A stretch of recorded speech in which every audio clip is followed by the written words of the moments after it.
AI is incredible. It can teach you how to fry an egg and even write a poem, pirate style. Yarr! But it knows nothing about your work.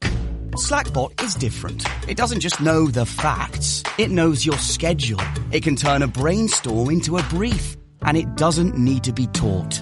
Because Slackbot isn't just another AI. It's AI that knows your work as well as you do. Visit slack.com/meet Slackbot to learn more.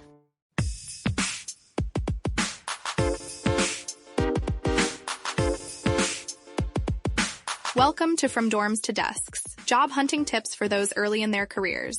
A podcast brought to you by College Recruiter job search site, which believes that every student and recent grad deserves a great career, and hosted by Work Defined. Join our AI co-hosts as they dive into tips, tricks, and insights that will help you land your next part-time, seasonal, internship, or entry-level job. Let's get your career started. Welcome back to the Deep Dive. Today, we are really plunging into a topic that marks a huge shift for so many of you that leap from dorms to desks. The big one. It really is. We're focusing on job interviews and specifically tackling those, sometimes dreaded situational or behavioral questions. Oh, yes, the classics. Exactly. The ones that make you freeze up for a second, thinking, okay, what specific story from my entire life do they actually want right now? It can feel a bit overwhelming. So our mission today, it's pretty clear. We're going to pull back the curtain on these questions. We want to demystify them, give you some really powerful practical strategies. Make them less scary. Precisely.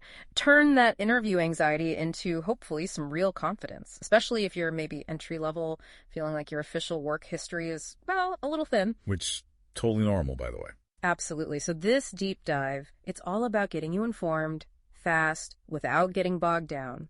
We've pulled together some amazing sources, insights from College Recruiter, Zeddy, Forbes, and even some really candid chats from places like Reddit. Real world stuff. Exactly. It's all here to give you that edge. Yeah, and that intimidation factor, it's real. We see it all the time, especially when you're just starting out. Maybe you don't have that long CV yet. But here's the thing, and this is important. Interviewers aren't just digging through your past jobs. They're really looking for your potential. Right. How you think. Exactly. Your skills, your approach. And honestly, what we see from consumer trends on platforms like My Perfect Resume, it just confirms it. Solid prep. Practice. That's absolutely key. Non-negotiable. Totally. Makes a huge impression. You really can set yourself up for success here. Okay, so let's unpack this. Let's get clear on what we're actually talking about. These situational or behavioral questions. What are they? Based on our sources. Fundamentally, they're tools. Yeah. Predictive tools, you could say. Okay. Employers use them to get a sense of how you'd likely perform in a role.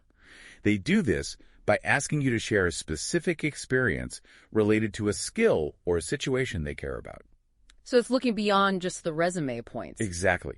Peering into your actual capabilities, how you handle things in the real world, how you solve problems. Gotcha. And is there a difference? Sometimes you hear situational, sometimes behavioral. Yeah, good question. There is a subtle difference, technically. They often get lumped together. And honestly, the way you prepare is pretty similar for both. Okay. But behavioral questions focus squarely on the past.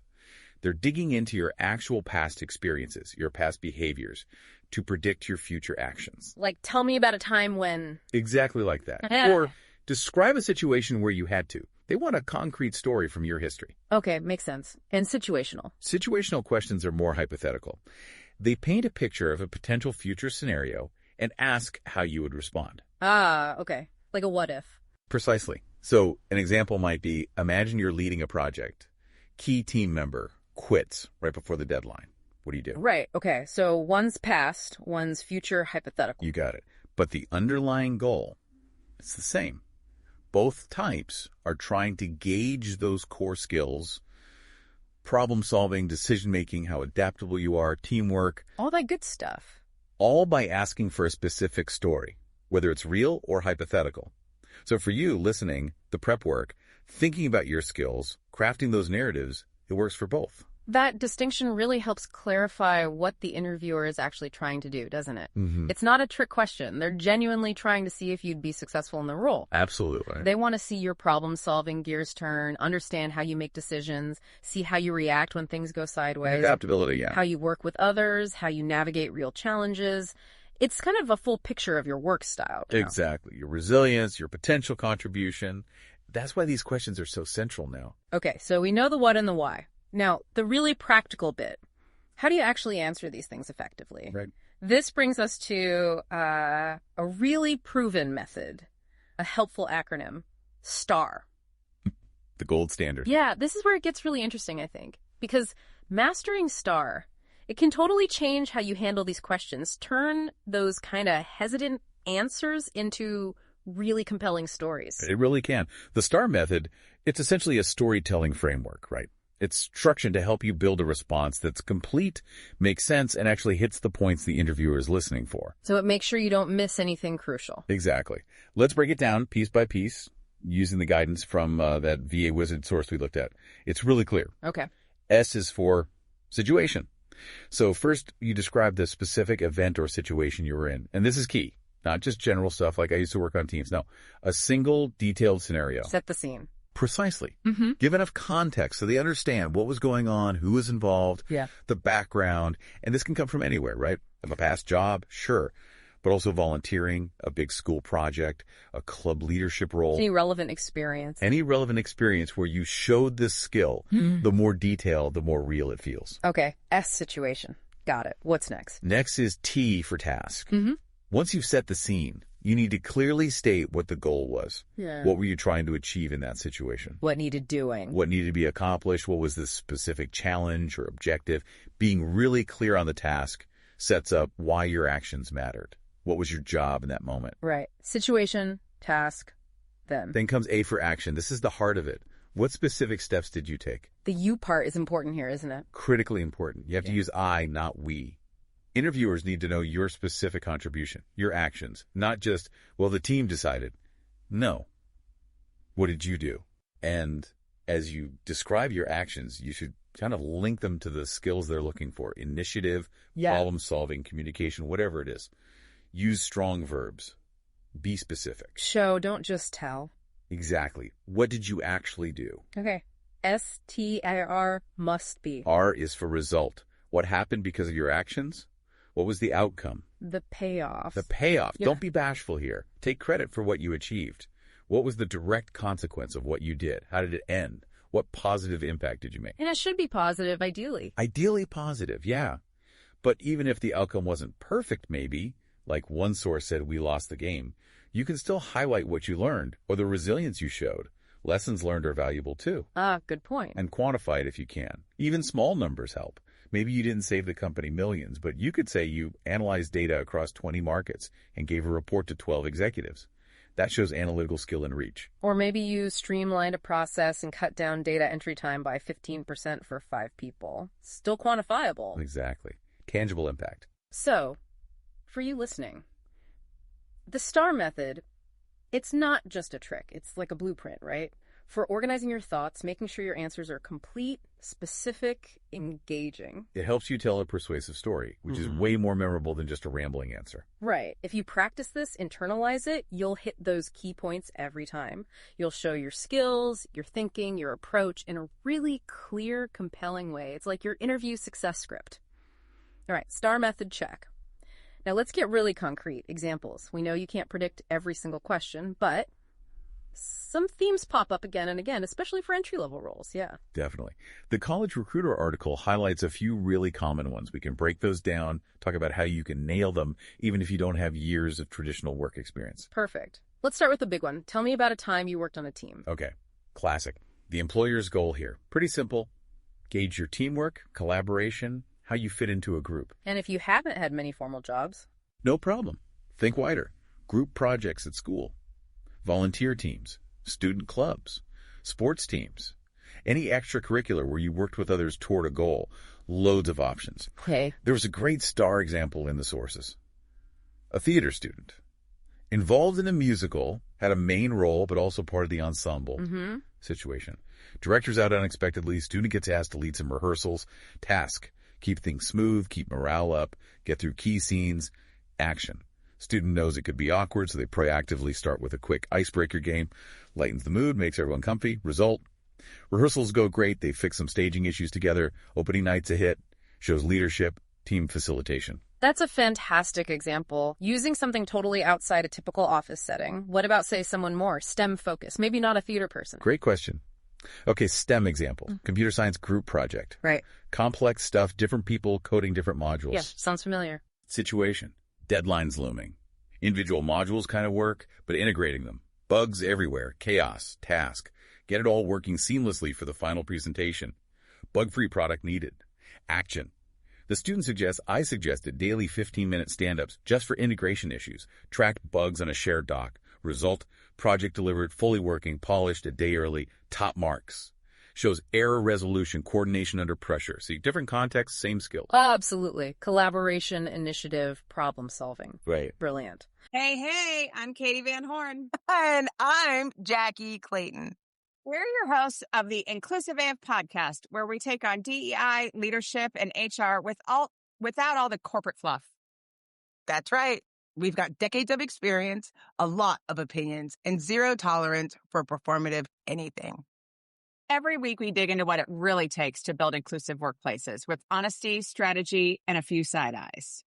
We'll talk about the tough stuff, power dynamics, privilege, what's broken in the system, and how we can all do better. And don't worry, it's not all heavy. We bring receipts, laughs, and real talk from people actually doing the work. Think of it as your weekly dose of truth, tips, and a little tea to help you lead with intention and show up for your people. So if you're ready to push past the buzzwords and get into the actual work of inclusion, you're in the right place. So subscribe to the Inclusive AF podcast. New episodes drop every week. Catch us on Spotify, Apple, or wherever you get your podcasts. We'll be here breaking it down one inclusive convo at a time. Okay, next common one. Describe a situation where you had to meet a tight deadline. The pressure cooker question. Yeah. What are they looking for here? Time management, obviously. How you prioritize, how you handle stress. And again, for entry-level folks, college life is full of this. Managing coursework, especially during finals, balancing classes with clubs or a part-time job. Right, those are real deadlines. Totally real deadlines. Yeah. The source example was great. Student doing a double major and a certificate in their last year. Wow, ambitious. Right. Situation. Packed schedule. Overlapping deadlines everywhere. Task. Stay on top of it all. Meet deadlines. Keep quality up. Action. Kept a meticulous digital calendar. Break big tasks down. Used an A, B, C priority system manual. Tasks were immediate, high impact. Result. Completed everything, met every deadline, graduated with honors, attributes it all to that planning and discipline. That clearly shows amazing organization. What about something outside academics, maybe community stuff? Yeah, absolutely. Imagine volunteering, organizing a big charity fundraiser. Situation. The perfect venue suddenly becomes available, but only if the event happens in 3 weeks, not the planned 6. Super tight turnaround. Task. Coordinate everything, venue, catering, publicity, volunteers, make it successful, on time. Action. Immediately created a detailed timeline, delegated tasks to other volunteers, ran daily quick check-ins, proactively hit up existing contacts for sponsors. Result. Event was a huge success, raised 25% more than last year, all in that compressed 3-week window. Shows organization, leadership under pressure, resourcefulness. Fantastic. Being able to show you can deliver under pressure, that's huge. Okay, number 3. Give an example of a time you faced a conflict and how you resolved it. Ooh, this one's crucial. Conflict happens, right? Employers want to see your people skills, problem solving, empathy, active listening. How do you handle friction constructively? Not just ignoring it or blowing up. Exactly. And for entry level, again, think group projects, volunteer teams, even situations with roommates or friends, if you frame it professionally to show your approach. The source example was a roommate situation, wasn't it? Yeah, very relatable. Student moves in with 2 friends. Situation. One roommate consistently leaves a huge mess in the kitchen for days. Awkwardness, frustration building. Task. Address the issue, stop resentment, set clear expectations for a peaceful living situation. Action. Student calmly sets up a chat time for all 3. Invited everyone to share their expectations for chores, shared spaces. Facilitated it so everyone felt heard. Result. They agreed on reasonable ground rules. No more awkwardness. Resolved through clear communication and mutual understanding. Shows maturity and communication skills, even in a non-work setting. What about a more public or organizational conflict? Definitely. Okay, imagine a student group planning a big event. Situation. 2 subcommittees are arguing over the budget. Promotions team wants more money. Program team wants it for direct costs. Tension's high. Task. Mediate the dispute, get the budget sorted fairly, keep the event planning on track. Action. The student, maybe as project lead, calls a joint meeting, asks each side for their rationale with data, listens actively, then proposes a compromise, reallocate some minor funds, use free campus resources for some promotion. Result, both committees agree, tension gone, event is a success. Shows mediation, negotiation, analytical skills. Great example. Okay, fourth common conclusion. Describe a time when you went above and beyond. Ah, the extra mile question. Yeah, what's the goal here? They want to see initiative, problem solving on your own, how you prioritize adding value beyond just the basic job description. How do you spot opportunities to improve things? And for entry level, where can you find these stories? Class projects, where you did more than required. Student activities, where you made a unique contribution. Internships, part-time work, where you improved a process or offered a solution nobody asked for. The source example was the food shelter volunteer, right? Yes, really strong one. Situation, holiday season chaos. Tons of donations coming in, hard to organize. Task, improve the donation management system for efficiency. Action, volunteer sees the bottlenecks, takes initiative, designs and implements a new, simple labeling system for shelves, sets up an overflow area, didn't wait to be asked. Result, organization vastly improved. Shelter could sort and distribute donations much faster, serve 20% more people daily during that critical time. Shows proactivity, real impact. That's powerful. Initiative leading to tangible results. Could we think of an academic example too? Absolutely. Marketing class, final project, requirement. Just present a marketing strategy for a fake product. Situation. Student felt the basic assignment was a bit. Saw a chance to do something more impressive. Task. Meet the requirements, obviously, but also really stand out. Action.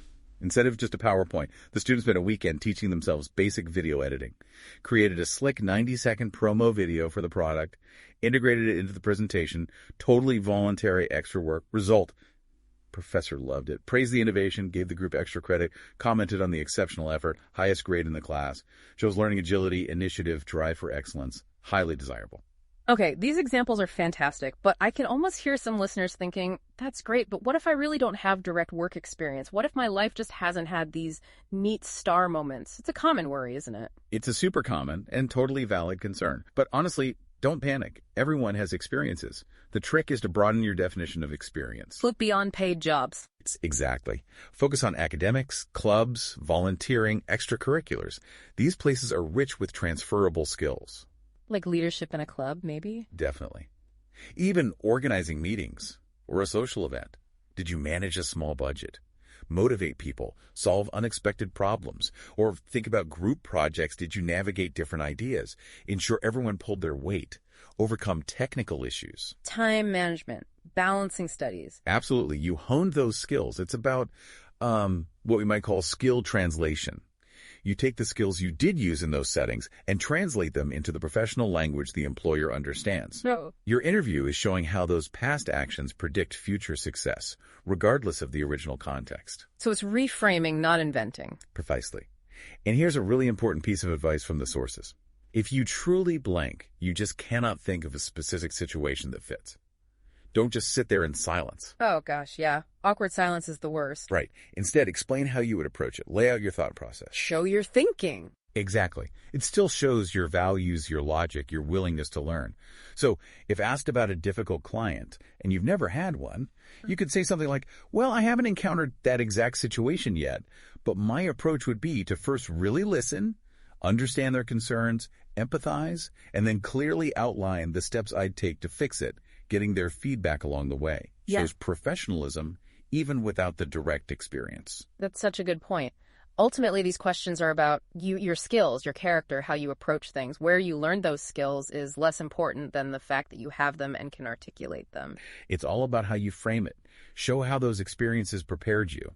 Okay, let's shift gears slightly. Let's get into some real talk. Pull back the curtain even more with insights from job seekers and recruiters themselves, especially from those Reddit threads we looked at. Ah, yes, the candid corners of the internet. Right, where people share the frustrations, but also some really pragmatic solutions. Yeah, and that Reddit thread really highlighted a common feeling, the pressure to just make stuff up. Right, one user literally said 99% of the time I make stuff up. Yeah, especially for questions like, tell me about arguing with a coworker, or disagreeing with your boss, or not liking how something was done. If your experience is limited, or you're just not confrontational, or you work in a super structured environment like a lab where procedures are the rule, It's genuinely hard. You can see why people feel stuck. Totally. But here's the flip side. Good recruiters. They can often tell. They have a built-in BS detector. Pretty much. As one recruiter put it, they can sniff out the BS. They're not looking for perfection. They're looking for specifics, details, that star structure. That recruiter specifically said, I am listening for what you specifically did, not you as a team, but your part. So vague, made-up stories just don't cut it. Usually not. The lack of detail, the generic feel, it gives it away. So what's the advice then? If you shouldn't lie, but you don't have the perfect story. It comes back to that grain of truth or skill translation idea.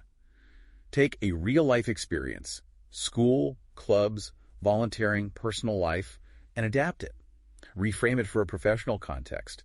Maybe embellish slightly for clarity, but the core truth, the skill you demonstrated, has to be genuine. It's smart storytelling, not fabrication. Exactly.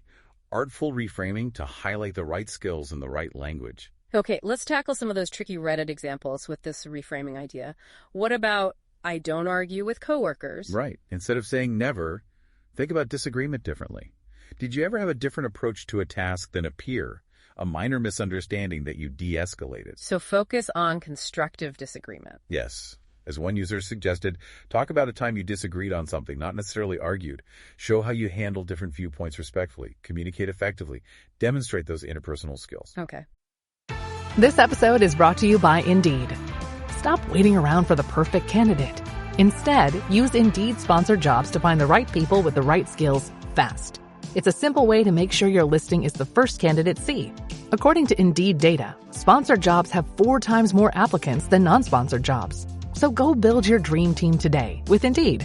Get a $75 sponsored job credit at Indeed.com/podcast. Terms and conditions apply. What about disagreed with a higher up? That feels risky. It does, but again, frame it professionally, never in subordination. Focus on presenting data, offering alternative solutions based on research, asking thoughtful questions. Like the example from Reddit with the equipment? Perfect example. Boss says giant machine will fit. Employee knows from measuring it won't. Action wasn't arguing. It was remeasuring, creating a digital mock-up to show the problem. Saved a fortune. That's analytical thinking, proactive problem solving, professional communication, not defiance. Brilliant. And didn't like the way something was done, especially in, say, that lab setting. Not about breaking rules. It's about spotting inefficiency and suggesting improvements respectfully. Maybe you saw a convoluted data entry process. Yeah. You could describe how you identified the bottleneck, maybe even sketched out a more efficient way, and then presented it with data to your boss. Even if they didn't implement it, you showed initiative, critical thinking, a desire for improvement. That's valuable. This real talk really drives home the importance of prep, doesn't it? It's not about being perfect, but about showing how you navigate challenges thoughtfully. Absolutely. And that Reddit discussion hammered home the need to practice. Write out star answers. Say them out loud. Record yourself, maybe? Yeah. Use flashcards like one user suggested. Old school but effective. Practice makes the stories feel natural, less hesitant, or, made up. And tech can help too, right? Like ChatGPT. Definitely mentioned as useful for scripting star answers, thinking through scenarios. And another great tip from an experienced interviewee. If you have multiple interviews at the same company, yes, try to use different examples with different interviewers if you can. Oh, interesting. Why? So if they compare notes later, they get a broader picture of your skills, more diverse insights. Not just the same story repeated, shows depth. That's a really smart practical tip. Okay, let's switch focus slightly to something super relevant for entry level, internships. How do you talk about those effectively? Our Forbes source had some great points here. Internships are gold mines for interview content, but you need to know how to talk about them right. The STAR method still applies, absolutely. Be specific, show impact, but also be realistic. Don't overstate things. Exactly. Balance confidence with openness to learning. Okay, so what's the first thing interviewers want to know about internships? Usually the work you actually did. They want the details, not just, I was a marketing intern. What projects? What deliverables? Be specific. Super specific. Developed a report with product bundling recommendations. Analyzed SEO data for the social media campaign, and crucially, link it to skills. Drew on my design thinking knowledge. Used project management skills to coordinate. But be careful not to exaggerate. Right. They know it was an internship. It's about exposure, learning. Overconfidence can seem arrogant or just naive about entry-level realities. Got it. What's next after describing the work? What you accomplished. Results. They want proof of performance, impact. Again, be specific but reasonable. You probably didn't single-handedly turn the company around. But maybe you analyzed win rates across 20 markets and delivered a report to 12 execs. Or recommended 4 key improvements to supplier communication that got adopted. Quantify where possible. Give enough details so they see your contribution. Makes sense. What about the people aspect? Yes, the team you worked with. Huge. They want to see collaboration, communication, how you interact. Are you a team player? So how did you work with others? Exactly. How did you seek direction? Get feedback? Build relationships? Examples. Participated in the strategy team, led a weekly discussion, or took the lead on a research project, got input from experts in other departments. Show you can integrate and collaborate. Okay. Work accomplishments team. What else? What you liked or disliked. This gives clues about your passions, interests, and potential fit for this job and this company culture. How honest should you be about dislikes? Be honest, but frame dislikes positively or as preferences. Not just, I hated making spreadsheets. Maybe, I found I was really energized by the client interaction parts, less so by the routine data entry, although I understood its importance. Relate preferences back to skills you enjoy using. Shows self-awareness. Good way to frame it. And finally, what you learned. Super important. Shows your potential, your desire for growth. Be specific again. Learned new data visualization software. Understood team dynamics under pressure. Grasped the importance of client confidentiality. show you value growth. Exactly. Emphasize you're eager to keep learning in this new role. Okay, but what if? What if they don't ask directly about your accomplishments? You've prepped these great star stories about your internship impact, but the question never comes. Great point. Don't let them go to waste. You can weave them in proactively. Ow! If asked about teamwork, describe the project and its great outcome. If asked about problem solving, tell the story of the challenge and the positive result you got. Integrate it naturally. Exactly. Or at the very end, when they ask, do you have questions for us? You could politely say, actually, would it be okay if I briefly mention one key outcome from my internship I didn't get to share? Be quick, clear, respectful of their time. Don't ramble. Strategically insert your value. Excellent advice. Leveraging those internships well, being specific and strategic, that can really bridge the gap from academic to professional. Okay, so we've covered situational questions, STAR, internships. Let's broaden out one last time. Beyond the Q&A, what are some general interview mistakes to avoid? Forbes had that list, top 5 interview mistakes millennials make, but really, these apply to everyone, right? Absolutely. These are about the overall impression, the whole package you present. Crucial stuff. So number 1. Inappropriate attire. Sounds basic, but it happens. The advice is clear. Err on the side of being overdressed. Better safe than sorry. Definitely. Look professional, serious. No distractions, no flashy jewelry, revealing stuff. T-shirts, shorts, flip-flops. You want to show respect. That story about the candidate in shorts and flip-flops, yikes. Instant bad impression. Yeah, hard to recover from that. Okay, number 2. Questionable social media content. Recruiters do look. It's standard practice now. 70% of them, the source said. Yeah, a huge majority. Inappropriate photos, too much negativity or personal drama, profanity, even just bad grammar and spelling it all reflects poorly. Remember, nearly half of hiring managers think young pros need better writing skills. Your online presence is often their first impression. Don't blow it. Clean up those public profiles. Number 3. Not enough research. This is a big one. It screams lack of interest, lack of organization. You have to research the company mission, values, news, research the role, research the interviewer on LinkedIn if you can. Show you've done your homework. Exactly. Shows you're serious, proactive, genuinely interested in them, not just any job. Skipping this makes you seem indifferent. Fatal. Spot on. It really shows you care when you ask an informed question, which leads to number 4. Not asking enough questions, or asking the wrong ones too early. If you don't ask thoughtful questions, you seem disengaged, maybe not that curious. What are good questions to ask? Ask about the role specifics, team dynamics, company's future plans, next steps in the process. Good questions show you're thinking critically. And what to avoid asking initially. Salary, benefits, vacation time. Save those for when you actually have an offer. Asking too early can seem like you only care about what's in it for you. Right. Focus on the role and company first. Okay, the last one. Number 5. Overconfidence. Confidence is good, essential even. But overconfidence can really backfire. More than half of managers flag this. Yeah. The mistake, as Kate White pointed out, is making it all about you. focusing only on your achievements without connecting them to the company's needs. So how do you strike the right balance? Focus on your accomplishments, sure, but immediately pivot to how you'd apply that learning, those skills, to get results for them. Show you're confident in your abilities, but also eager to learn, adaptable, and committed to their goals. Think learner's confidence assured, but humble and ready to contribute within their framework. Wow, we have covered so much today, from really getting inside the interviewer's head to mastering STAR, tackling tricky questions even without tons of experience. Navigating internships, avoiding common pitfalls. Exactly. It's been a real deep dive. The big takeaway for me is that preparation really is your superpower here. It lets your potential, your skills shine through no matter where you gain them. Remember to tap into all your experiences, academic, volunteering, internships, and use STAR to tell those stories compellingly. Absolutely. And, as we wrap up, it makes me think, this whole process of meticulously crafting your story, thinking through your experiences for these interviews, it raises a deeper question for you, the listener. Oh. How might this process, really digging into your past actions, articulating your skills, not only help you land the job, but also maybe deepen your own understanding of your strengths, your values, where you truly want to go next? It can be a powerful act of self-discovery too, can't it? That's a fantastic point. The prep isn't just for them, it's for you too. So take all these insights, dedicate that time to practice, get those STAR stories polished, go out there with confidence, with clarity. You absolutely have this. That journey from dorms to desks, it's yours for the taking. Your future is definitely bright. This has been From Dorms to Desks, job hunting tips for those early in their careers.